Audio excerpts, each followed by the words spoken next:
تنفيذا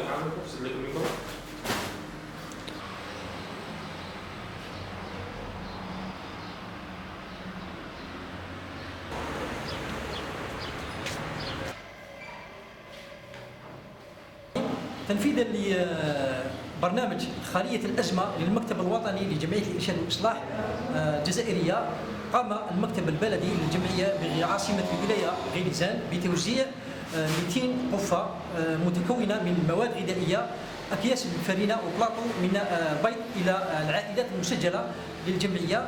وتتمثل العائلات عن الأرامل، الأيتام والمعوزين. هذه العائلات هم أولى الأولويات المحتاجين لهذه القفف في هذا الظرف القاهر الذي نسأل الله سبحانه وتعالى أن يرفع عنا هذا البلاء.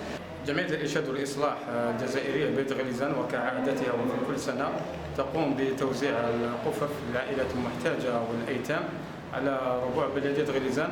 هذه السنة لنا كمرحلة أولى قدمنا 200 قفة، وإن شاء الله تبع فيها المرحلة الثانية 2200 قفة، يعني حوالي نقسموا 400 قفة.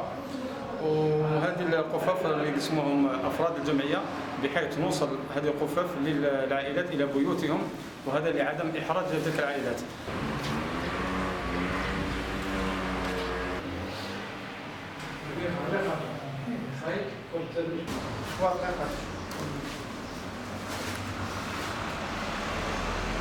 يقوم شباب الجمعية بإيصال هذه القفف إلى منازل العائلات، وهذا حفاظا على كرامتهم وكرامتهن في هذا الظرف القاهر. نشكر المحسنين الذين تبرعوا وجادوا بأموالهم من أجل إدخال الفرحة والسرور في نفوس الأيتام، الأرامل والمعوزين عن طريق هذه القفف. كما نشكر شباب الجمعية الذين كل سنة لهم، وهذا إن دل على شيء إنما يدل على أن لديهم روح الإنسانية والتطوع وحب الخير.